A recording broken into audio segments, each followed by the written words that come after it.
So we can we can sit beautifully, enjoy our breathing, listen to 3 sounds of the bell, and it's an experiment to see if you can listen to the bell without only your ears. It means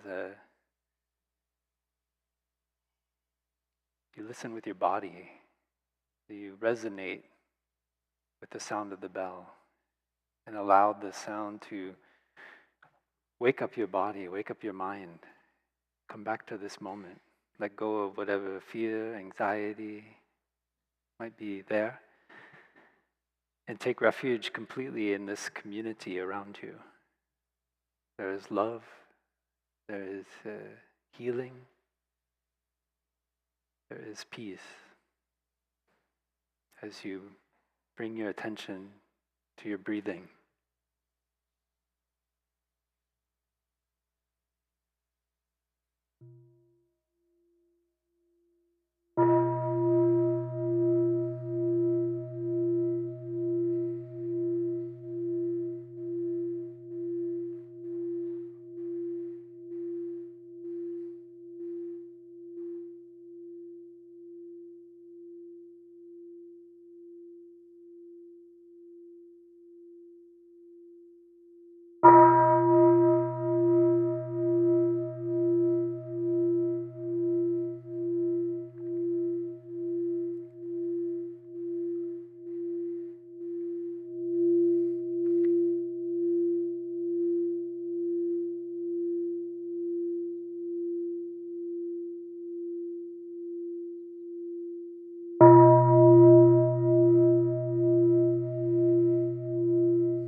Dear respected Thay, dear friends, welcome to the 15th anniversary Wake Up Retreat at Deer Park. First Wake Up Retreat was in spring of 2009, and there were 40 people on that retreat. So it's growing a little bit. Was anyone else here at this retreat? I know Thay Byung was there.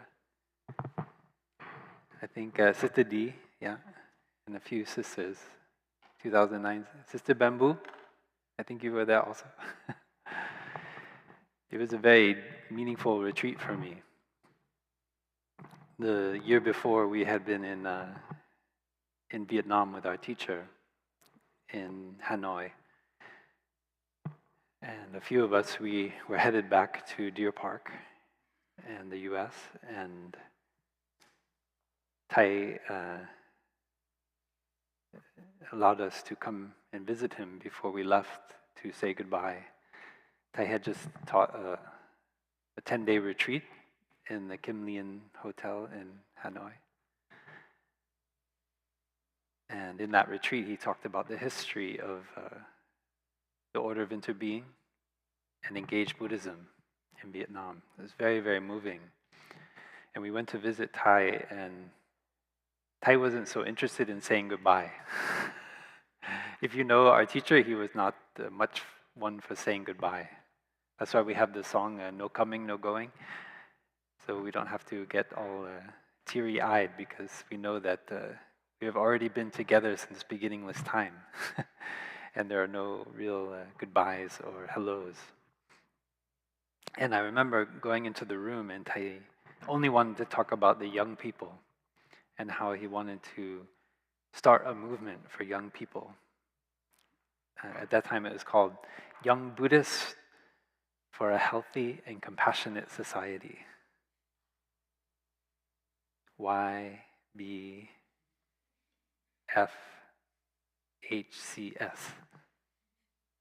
And I remember going and buying that domain name. YBFHCS, something like that. I said, oh my gosh, how will anybody remember this? And luckily, some of the young monastics and friends in Plum Village, they shortened it to Wake Up. So we call it Wake Up, Young Buddhists and non-Buddhists for a healthy and compassionate society. Because we don't have to be a Buddhist to hope and want to build a healthy and compassionate society. And so we heard that name started to stick. So here at Deer Park, we decided to plan a wake-up retreat. I remember Brother Phap called me from Plum Village. He said, "Can you do something with Wake Up over there in Deer Park?" I said, "Sure, okay." Or actually, at first I said no. Because at Deer Park, we already had retreats for young people. We had college students coming for weekends, Friday, Saturday, Sunday. You actually got course credit to come here to Deer Park. And we started to notice that sometimes the college students would disappear before Saturday night. They would come on Friday and they would check their name off. And then Sunday morning we said, where did they go? Yeah, anyway. So we started they have to check their name off at Sunday at lunch.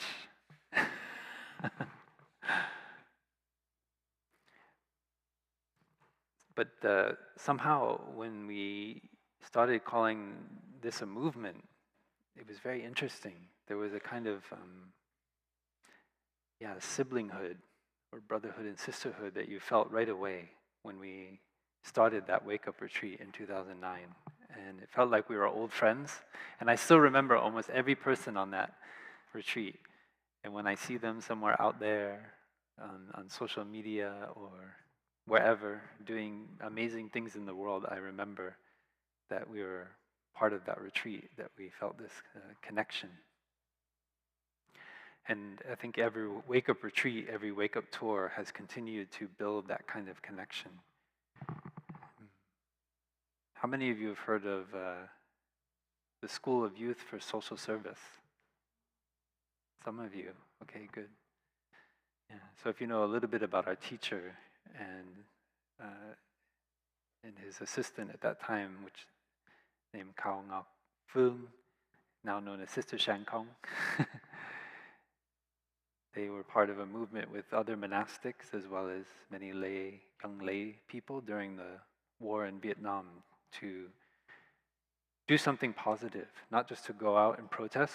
Of course, there were protests going on, but they wanted to see how they could build something, build community, go into the countryside, help people who had no access to sanitation, to medicine, to education, and without any money in their pockets, just goodwill in their heart, going to those villages and building relationships of trust, offering their own sweat and their own intelligence and their own goodwill to those villages, taking care of the kids when the parents were out in the fields working, slowly building the trust so that somebody would give their house to be used as a school during the daytime, and eventually inspiring people after maybe a few months to build a school, the first school maybe ever in that town.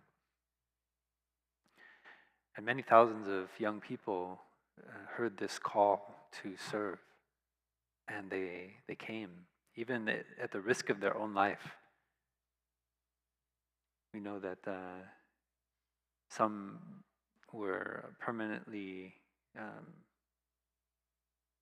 injured by grenade explosions.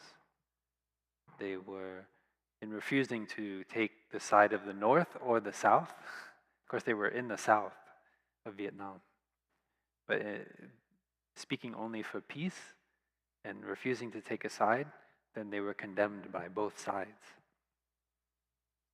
and a group of them one night were taken out to the riverbank and shot. And their bodies were lost in the river. Only one survived because they were they played dead in the reeds by the riverbank and could live to tell the story. So it's not just community service, but it's really young people putting their life on the line for peace because they are tired of the ideologies that tear us apart, the different kind of belief systems that, that cut and divide between people and make us forget our common and shared humanity. And they were willing to die for that. Even one of Thay's students, she took the drastic decision to immolate herself because she could not, because she felt it was the only way she could communicate the terrible lack of humanity or lack of understanding and compassion on either side of the divide. So that School of Youth for Social Service was only there for a short time, maybe a little more than a year. And Thay, our teacher, he saw that the root of the discord, the root of the weapons, the bombs were somewhere over here in the United States. And so he decided that someone needed to come and be a voice for those who had no voice, to speak for peace without taking a side. And so he accepted an invitation to come, and he began speaking out. And quickly he learned that he was no longer welcome to return to Vietnam. He became a stateless person. So I tell this story so that we can all go in ourselves and see if we can touch our deep aspiration. Each one of us has a powerful, imperturbable aspiration. It is part of our life force.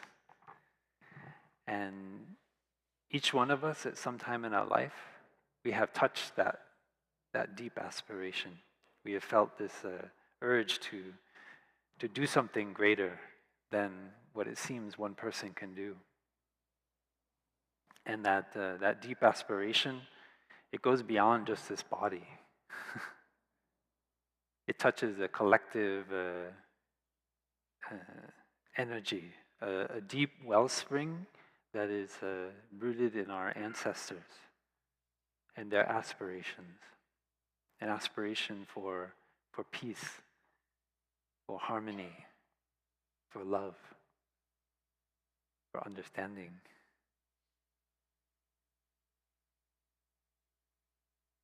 Maybe we can just take a moment and listen to the sound of the bell and just enjoy our breathing and look inside ourselves and see if we can touch that aspiration.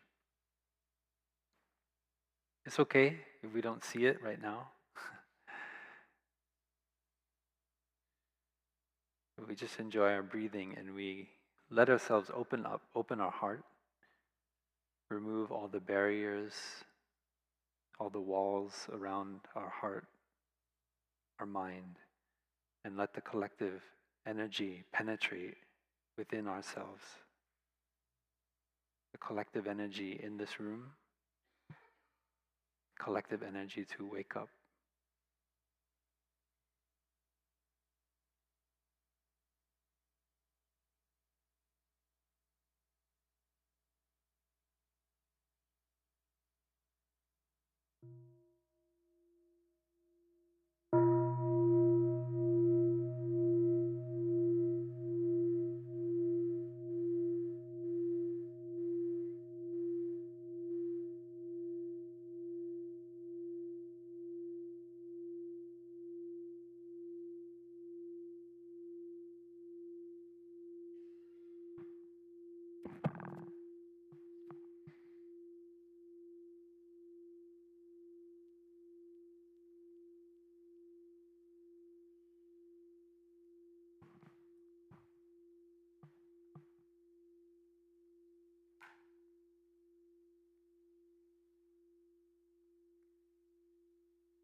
Oh. We, as Dharma teachers, we received many of your beautiful, heartfelt letters describing what difficult challenges you've met in the last year. And I wrote some of them on the board. It's a kind of summary. And I'd just like us all to take a moment and just reflect. You can just gaze at one and then the other. And as you do, look at what's going on in your mind. See if there's some seed that's touched there.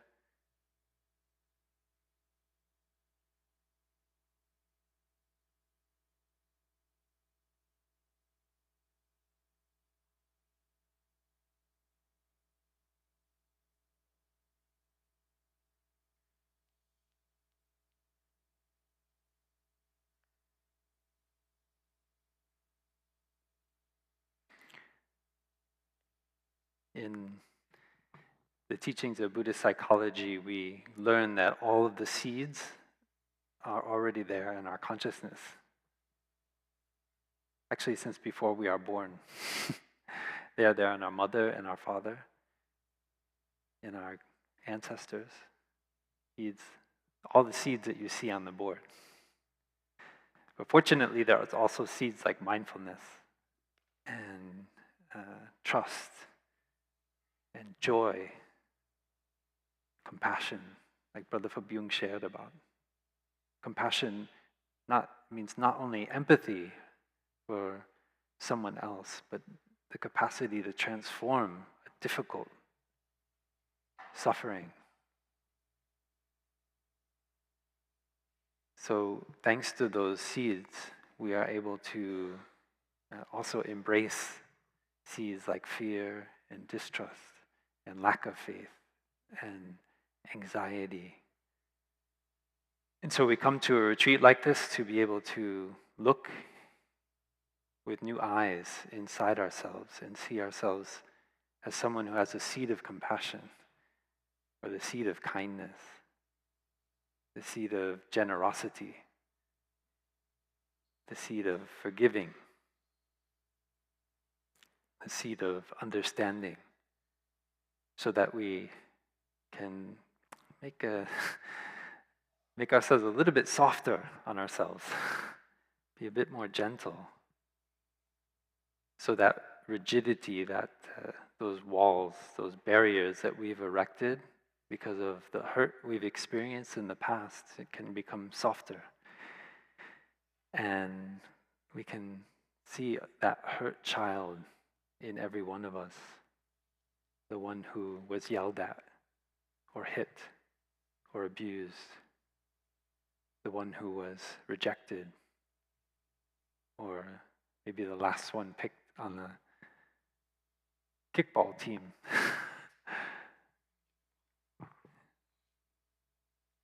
We can go a little bit easier on that inner child within ourselves that's still hurt and carries those wounds. And that continues to water the seeds of anxiety and fear in us in the present moment. You know, as Dharma teachers, we stand up here, the monastics, and we are quite vulnerable. I'm a vulnerable person.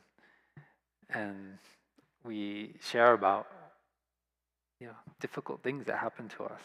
I remember being in 8th grade and being bullied. Walking down the hallway and getting hit on the shoulder suddenly, unexpectedly, and then the fear that came with that. And then having that fear take over my mind, not wanting to go to school because of the threat of physical violence. and how I, without any practice, just learned to somehow overcome my fear and learn to embrace it. So when we stand up here, it's not for the sake of teaching, but it's for the sake of sharing our own weaknesses and how we learn every day, because I'm doing it every day, to train myself to cultivate seeds of compassion and understanding for that eighth grade boy who punched me in the shoulder many times. Because if I don't have compassion for him and I don't understand the difficulties in his family and his own suffering, then there is no way there can be hope for transformation and healing. So I learned to look at those things within me, those hurt emotions, those fears, those anxieties, and sit with them. And I start with mindful breathing.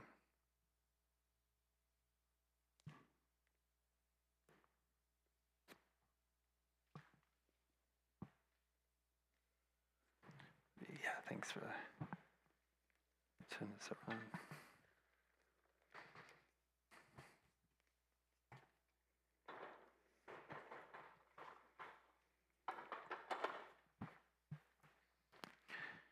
So we have a basic practice here in Deer Park, which is the practice of mindful breathing. We learned about last night.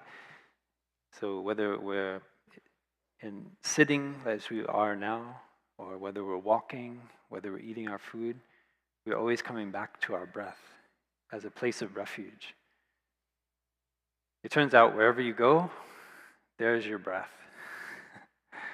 And if you learn to take refuge in your breath, then you can be at home wherever you go.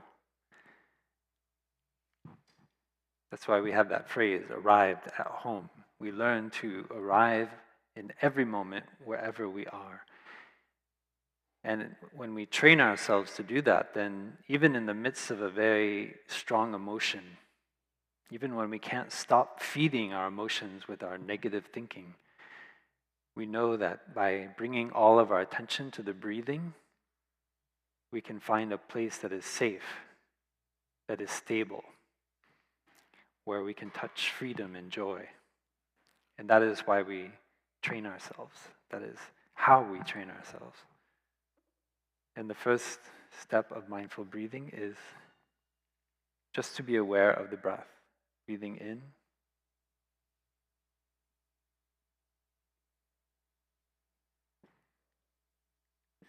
and breathing out. So we talk about everything in the phenomenal world needing food. Nothing can exist without food. The plants, the trees, they grow from the sunlight and the water, nutrients in the soil, carbon dioxide in the air, and the seed of DNA and other qualities transmitted to them by their ancestral apple tree or ceanothus bush. In the same way, our body, we ourselves, we are made up of our mother, our father, of the food that we eat, of also the collective consciousness, those around us, our parents, our teachers. All these things make up who we are today, right now. And when you look deeply, you also see that your thinking is a source of nutriment for your emotions. And because of habitual patterns of thinking, we continue to nourish certain seeds in our consciousness. So if we experience a lot of depression, it is because we are feeding that depression. If we experience anxiety, it is because in our way of consuming, we are feeding that anxiety.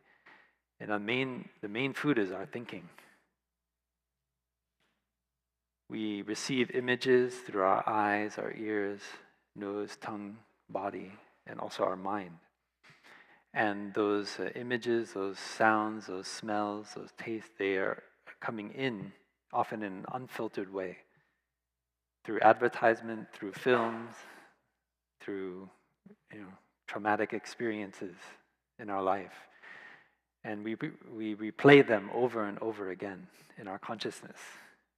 The Buddha said it's like a thief who is being punished by the king. And he's stuck with spears thousands of times.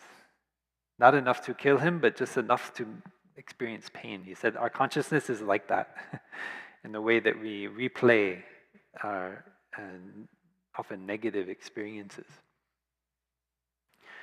So in training ourselves to come back to the breath, we reset, we stop feeding those negative emotions. This is a superpower. If you can learn how to bring your attention to your breath when you notice you're feeding your emotions through your thinking, then it cuts off the source of nutriment, the food for that depression or that anxiety.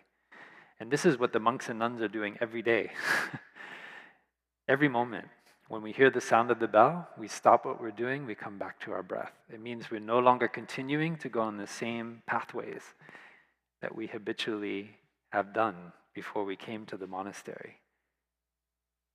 Now we come to a practice center and we commit to no longer just give ourselves excuses for why we don't practice or let ourselves get carried away by habits of consumption.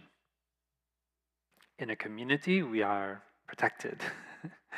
We agree to practice these things together. We do it democratically.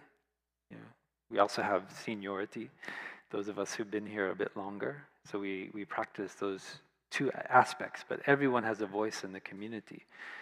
And so the practices that you experience on a retreat, every retreat that we do, we put it out to the community and we say, how would we like to do this retreat? What kind of practices would we like to do? And new things come up from the crucible of our own practice, from the things that we've learned. We try it, and then we feel more freedom, we feel more understanding, and then we bring it out into the retreat. So it's a kind of, the community is a kind of organism which is always growing and changing, experimenting with new ways of practicing. Our teacher grew up in a monastery in the center of Vietnam, and there was a lot of chanting the Buddhist sutras, a lot of learning Chinese characters, and a lot of together action in the temple, but not a lot of emphasis on mindful breathing. And it wasn't until many decades later in his life that he learned the practice of the sutra on mindful breathing. It's his tradition at that time, it didn't emphasize that so strongly. And so he says the happiest day of his life was the day he met this sutra, this teaching on mindful breathing. And for me personally, when I was in a situation of despair in my early 20s, when I saw the situation of the climate crisis, when I saw that this kind of corporate system here in the US was sucking me in, and it seemed like there was no alternative, I felt a lot of despair. I didn't know which way to go. I didn't know what to do to live a life that would not cause harm to myself and to others. And it was discovering this practice of mindful breathing which brought joy back to my life. For the first time that I could remember, not dependent on things outside of myself, I could generate joy inside just by focusing my attention 100% on my breathing. So the beginning of the practice is just simple practice. Breathing in, I know I'm breathing in. Breathing out, I know I'm breathing out. In, out. Just like we did this morning. So let's just take a moment and see if you can bring all your attention to your breathing. You can notice if your mind, your attention comes off of the breath, and just gently bring your attention back to the breath. So if my finger is my attention, and this marker is the breathing, my attention is completely mapped to the breath as it comes in through my nostrils, goes down into my lungs, my belly rising, and then the same with the out breath, my belly falling, the breath being expelled from my lungs, coming out through my mouth and nostrils. And if we notice that our attention goes off, we can smile with gentleness. We don't judge ourselves or get angry.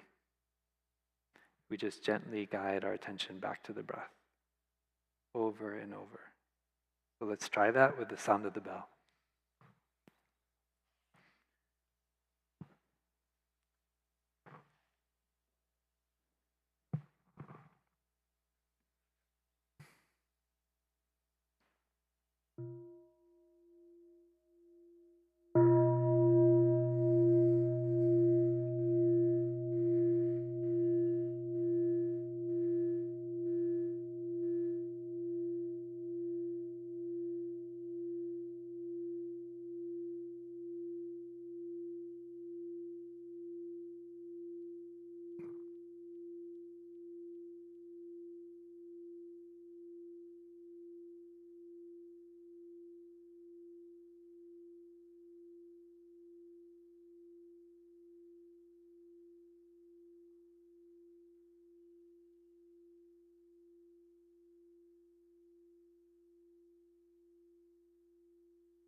Okay, we can open our eyes if your eyes are closed.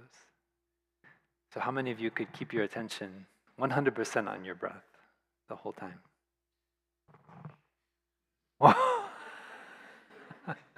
How many of you got distracted once? Okay. How many twice? Okay. 3 times? 4 times? More times? Okay. Wow. So that's the nature of our mind. And when you practice mindful breathing, you have a lot more understanding around what is the nature of this mind. Sometimes the Buddha described it like a monkey who is eating a mango in the mango tree. So in India, they had a lot of mango trees just growing all over wild. And that monkey is eating the mango. And while he's eating the mango, the most delicious sweet mango, he is looking at another mango. And he's already planning to eat that other mango. You remember? Does that sound familiar? Yeah. So our mind has that nature of always jumping around, looking for something to fulfill it, feeling like there's a lack and that you need something else, even when you have everything you already need. So right now, nobody is hungry, or at least deathly hungry in this room. Most of us are not angry. And no one is dying of thirst. So why aren't we happy? This is a very profound question. Well, the suggestion that the Buddha made was that it is because of the way we are training our mind in every moment, the way we are always looking for something outside of ourselves for fulfillment, for happiness, for purpose or meaning. And so he proposed a radical idea that the way out is in.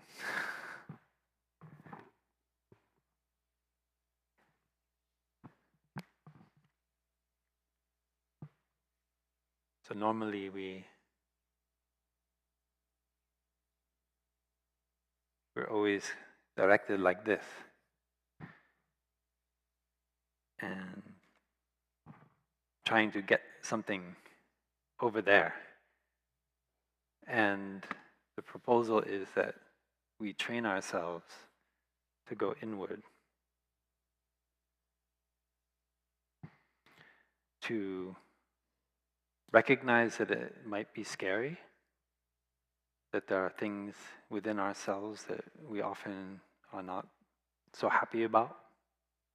We feel some shame, some anxiety, but we are determined to transform this restlessness, this habit of always seeking outside of ourselves, because we have observed ourselves and we see that we can't ever be happy trying to get something outside. And so we come to a retreat like this and we make the determination to train ourselves, because it is a matter of training, and I cannot do it for you. The Buddha cannot do it for you. You know, in the first wake-up tour in the United States, it was 2011, the fall of 2011, and we were in New York City, and we decided to have a flash mob sitting meditation in Union Square. Has anyone been to Union Square in New York City? So, yeah, you know what I'm talking about. And when we didn't have a permit to have a large gathering. So we were very creative. We said, okay, if you have less than 25 people, you don't need a permit. So we were like 10 blocks. Some lay friend owned a hotel 10 blocks north of the square, and they let us have our wake-up day of mindfulness there with, I don't know, maybe 80 young people, almost 100. And so we decided to make 5 groups of 20 people. And we did walking meditation on different streets. We started at different times, but we said, okay, exactly at, I don't know when, like 10 o'clock or something, 10:30, we'll all come to the George Washington statue and sit and practice meditation for a half an hour. And, you know, we just happened to come at the same time to this park and sit down at the same time. And somebody happened to bring a bell. I mean, wow, it's amazing. And there was but what we didn't expect. We expected we might get shooed away by some policemen, but what we didn't expect was there was a preacher there. And he was preaching about Jesus, and he got even more animated when he saw a bunch of young people doing sitting meditation. It's like he had a captive audience for a half an hour. They were going to sit there and not say anything, and he could give an entire sermon. But there were some. And if you've ever seen if you see the film Walk With Me, you can see that scene. It's in there. It's very, very funny. Anyway, there was one line that I really agreed with. He kept saying, "The Buddha cannot save you. Muhammad cannot save you." I said, "You are right. The Buddha cannot save you." But what I didn't agree with is what he said, "You cannot save yourself." Because all of what the Buddha taught us was how we can save ourselves, how we can be the ones who make the determination to look inside of ourselves and actually see what's going on with the curiosity of a scientist. So we're not detached like the archetypal scientist who is looking at a piece of protozoa on the slip of the glass under the microscope. There's a profound interconnection between what is being observed and the observer. And when we go deeply in the practice, we see that there is no separation between the observer and the observed. That the one who observes and that which is observed are not separate. They are one. And that is the wondrous, when we touch that insight, you get the wondrous experience of what we call interbeing. Interbeing. It means we cannot be by ourselves alone. So this is a term that I think is just starting to be put in the dictionaries. When our teacher would teach, he would say, it's not yet in the dictionary, but we keep using it more and more. If all of you keep using it, it will eventually get there. Interbeing means we cannot be by ourselves alone. So the observer, the one who is looking in, is not separate from the one who is observed. It means that we are not only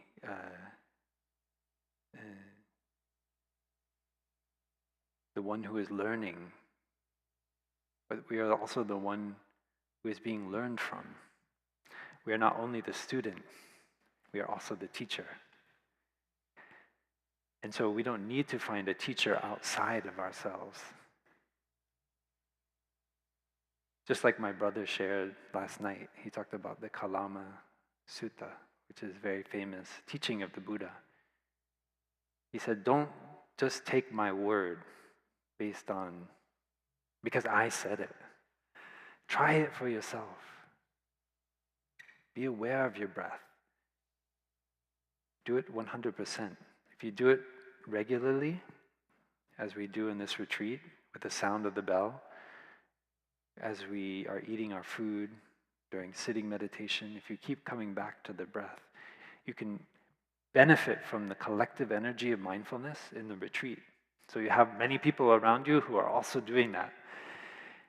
You benefit and you get energy to train yourself. Because out in the world, it's not easy to find people who are practicing like that.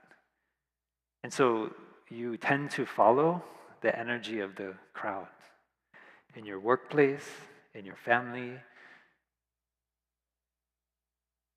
in your school. So we come together to create a practice center, a kind of center of resistance to the collective pull of distraction, of mindlessness. We come together to practice mindfulness because I know that I cannot do it alone. That if I want to go very deeply into the nature of my mind, I need to have the support of a community. And so I come for sitting meditation. I didn't come for walking meditation. This morning I was preparing for this talk. But I come to the activities and benefit from the collective energy so that it becomes easier to go inside. And slowly I start to see that I don't have to fear what is inside of me. That there is also beauty, there's also compassion, there's also understanding. And there is anxiety and fear and uncertainty and doubt. And that with that mindfulness, with that compassion, I can embrace all of these difficult emotions like anger and fear and so forth.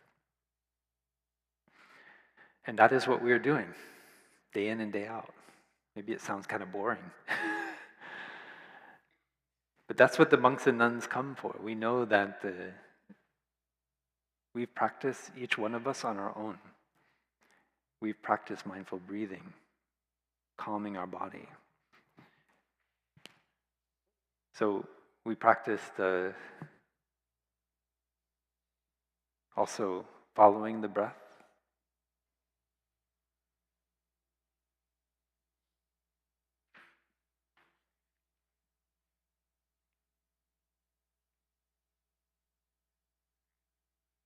And the third step is aware of our body.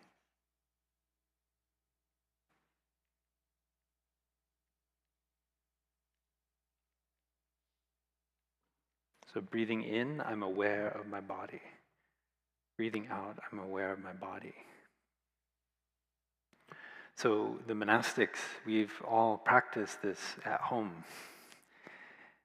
And we notice that after some initial enthusiasm, it's not easy to maintain the practice when we're pulled away by the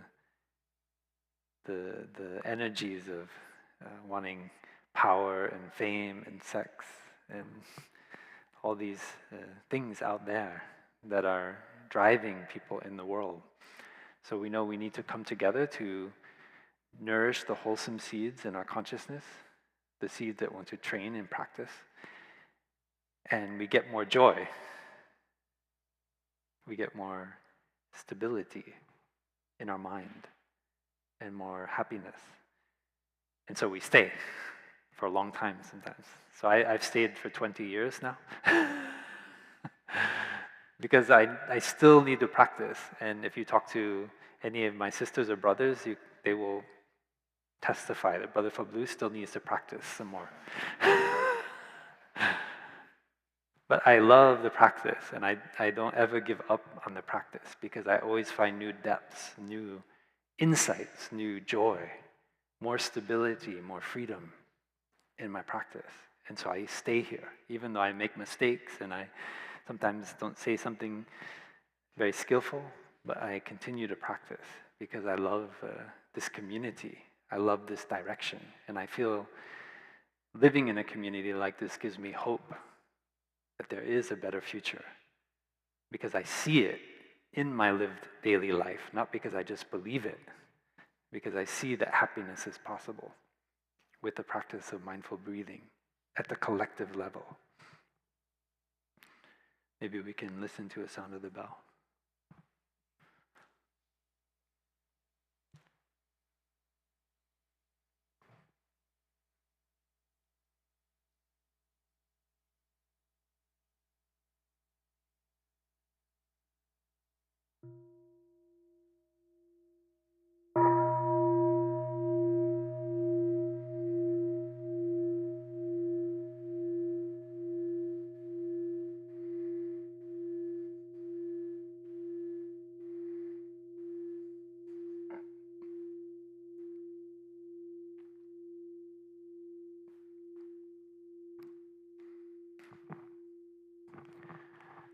And the fourth step of the 16 steps of mindful breathing is calming our body.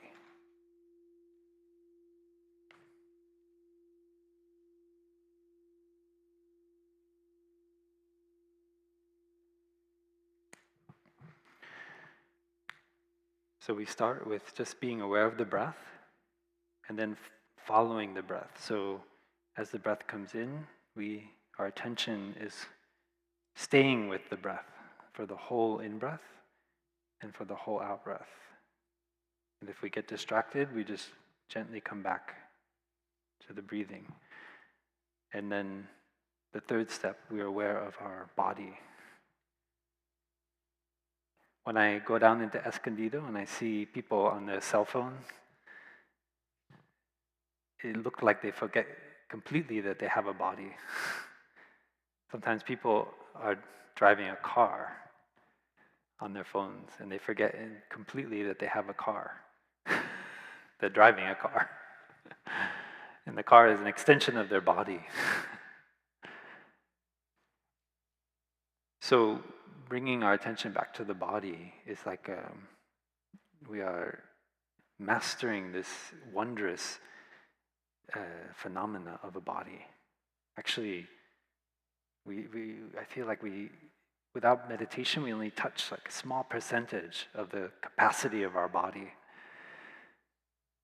In Buddhist teaching, body and mind are not separate. So when we become aware of our body, we're also aware of our mind. And we're learning the wondrous nature of the body. And you actually conserve energy. So you can get a lot of energy to do things that are beneficial to yourself and others by being aware of your body. You don't waste your energy. You use it for things that are wholesome and good. And I don't need to tell you how to do that. You do it yourself. You observe the body. By being aware of it, you know how to take care of your body. When there's some pain in your body, you know right away how to bring mindfulness to shine the light on that block of pain.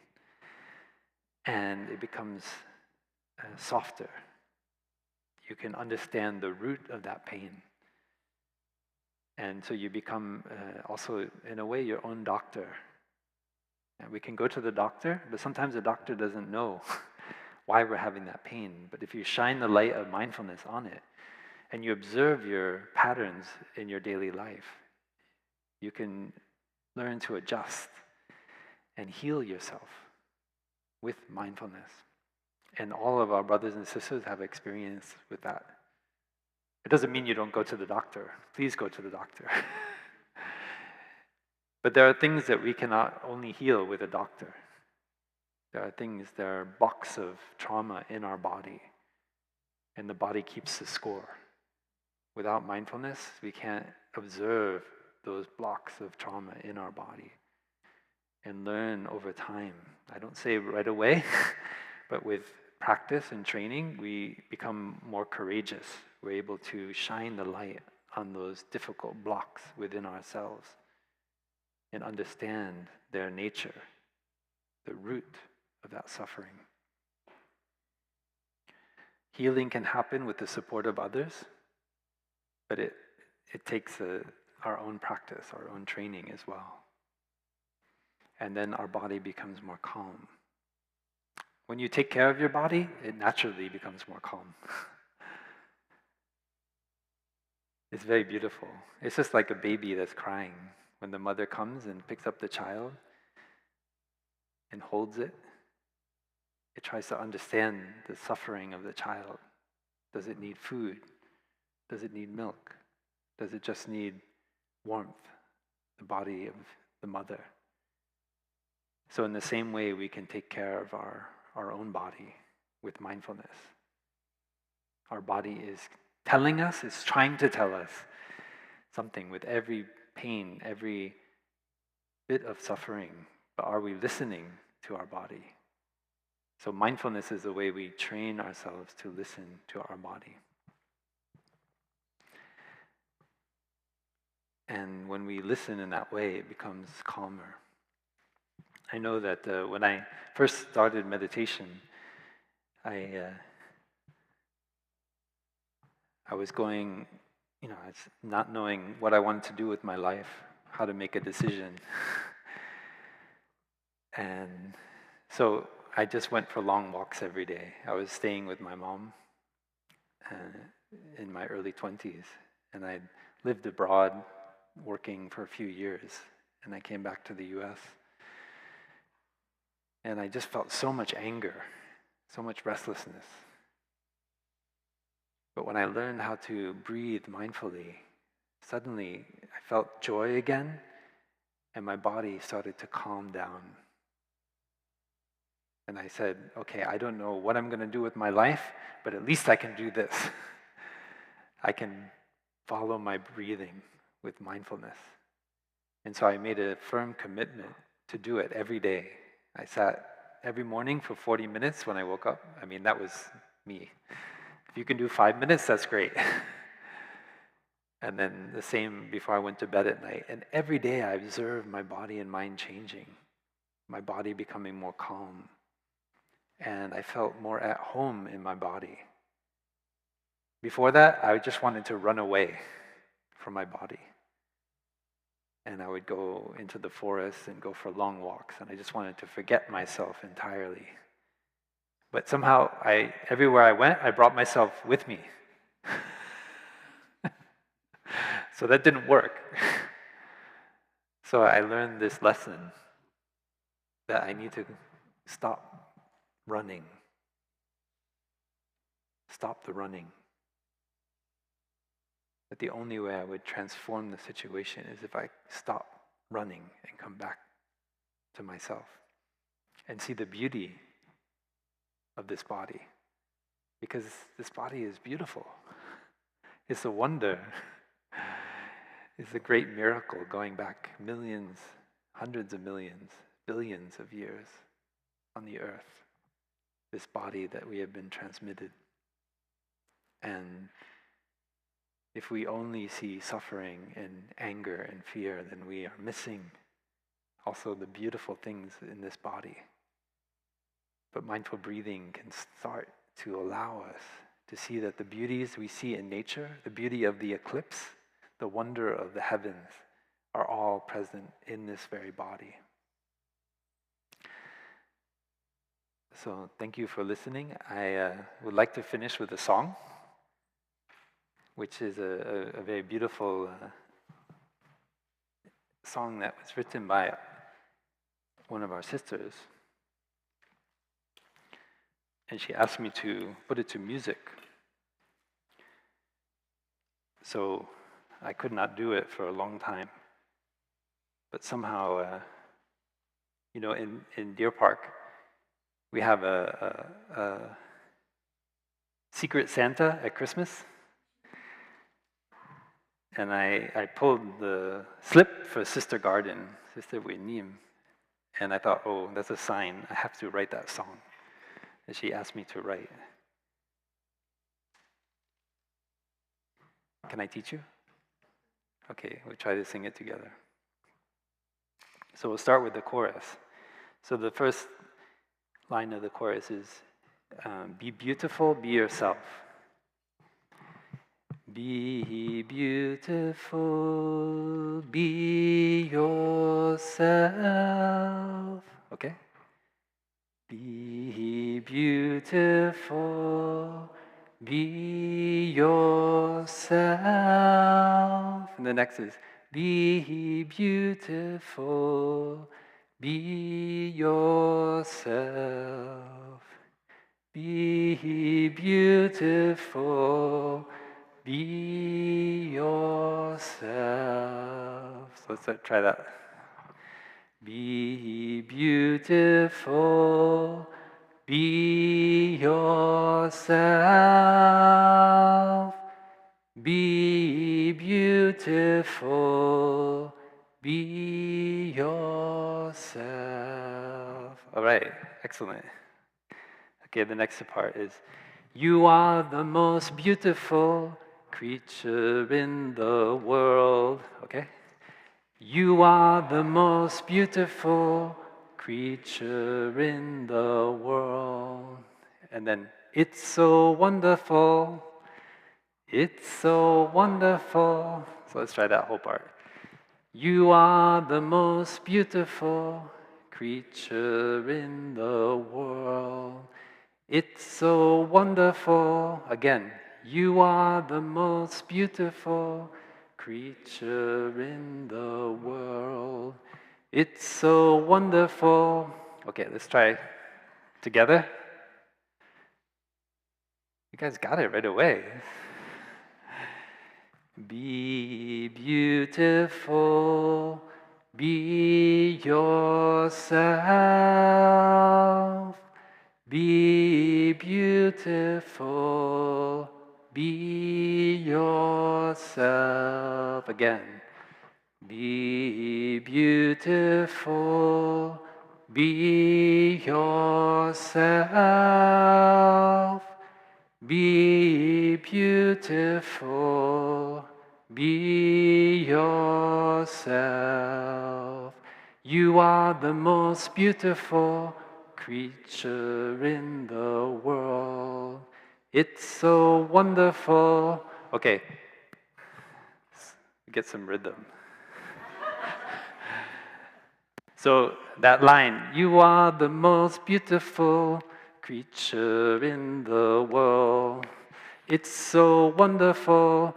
You are the most beautiful creature in the world. It's so wonderful. Okay, you got it? All right. Glenn is laughing. Okay, let's try. You are the most beautiful creature in the world. It's so wonderful. You are the most beautiful creature in the world. It's so wonderful. You are the most beautiful creature in the world. It's so wonderful. You are the most beautiful creature in the world. All right. Okay. Now you get to learn the rest of the song.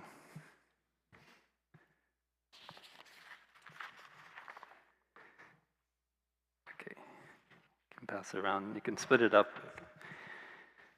And I'm not sure I have one for everybody, but if you can share. Open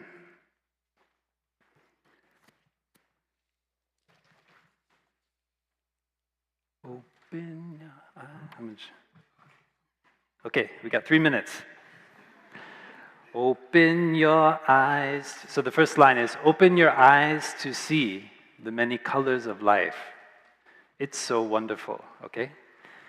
Open your eyes to see the many colors of life.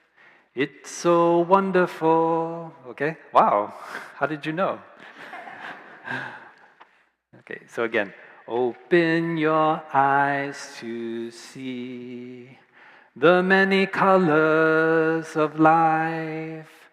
It's so wonderful. The same. Open your ears to hear the many lovely sounds of life. It's so wonderful. Open your arms to embrace so many lovely souls of life. It's so wonderful. Open your heart to be free from right and wrong. It's so wonderful. Excellent, okay. Be beautiful, be yourself. Be beautiful, be yourself. Be beautiful, be yourself. Be beautiful, be yourself. You are the most beautiful creature in the world. It's so wonderful. Okay, the bridge. Together we smile to life, okay? Together we smile to life.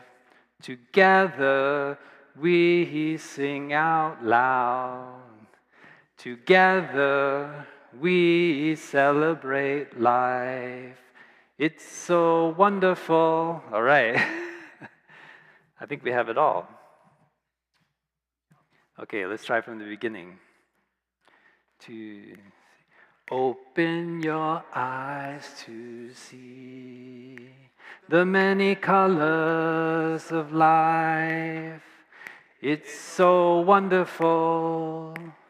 Open your ears to hear the many lovely sounds of life. It's so wonderful. Open Open your arms to embrace so many lovely souls of life. It's so wonderful. Open your heart to be free from right and wrong. It's so wonderful. Be beautiful, be yourself. Be beautiful, be yourself. Be beautiful, be yourself. Be beautiful, be yourself. You are the most beautiful creature in the world. It's so wonderful. Together we smile to life. Together we sing out loud. Together we celebrate life. It's so wonderful. Be beautiful, be yourself. Be beautiful, be yourself. Be beautiful, be yourself. Be beautiful, be yourself. You are the most beautiful creature in the world. It's so wonderful. You are the most beautiful creature in the world. It's so wonderful. You are the most beautiful creature in the world. It's so wonderful. You are the most beautiful creature in the world.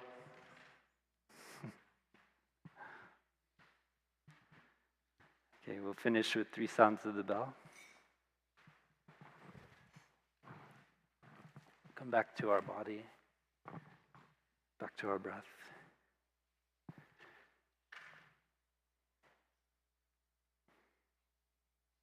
And just benefit from the collective energy. We don't have to be anyone else. We are already beautiful, just as we are.